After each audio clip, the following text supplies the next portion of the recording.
নমস্কার বন্ধুরা, আশা করছি সবাই খুব ভালো আছেন। আমার সাধারণ রান্নাঘরে আপনাদের সবাইকে স্বাগত জানিয়ে শুরু করছি আজকের রান্নাবান্না। আজকে রান্না করব ঢেঁড়স আলু পোস্ত। এবারে আসুন রান্নাটা শুরু করি। তার জন্য নিয়েছি কচি কচি ঢেঁড়সগুলো ভালো করে ধুয়ে নিয়েছি। এবার কেটে নেব। তেলটা গরম হয়ে গেছে, দিয়ে দিচ্ছি ঢেঁড়সগুলো একটু হলুদ আর লবণ মাখিয়ে নিয়েছি।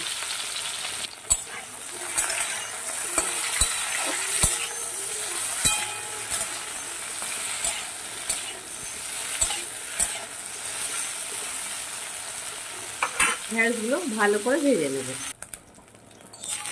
ঢেঁড়সগুলো এরকম ভাজা হয়ে গেছে, এবার তুলে নেব। কড়াইয়ে দিয়ে দিচ্ছি আরও একটু তেল, দিয়ে দিচ্ছি একটুখানি কালো জিরে। এবারে আলুগুলো ছেড়ে দেব।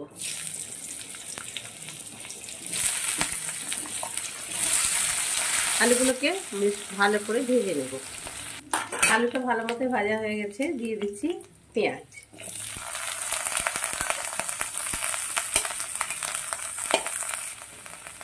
আলু পেঁয়াজটাকে আরো একটু ভালো করে ভেজে নেব।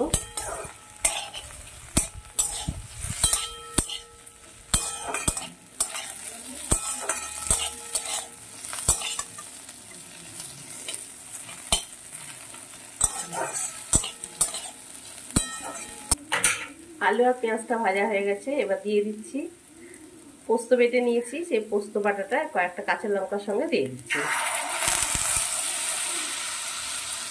দিয়ে দিচ্ছি স্বাদ মতো লবণ।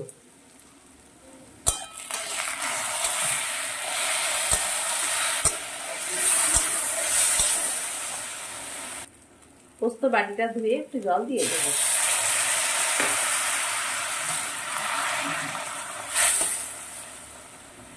এবারে ভেজে রাখা ঢেঁড়সগুলো দিয়ে দেবো।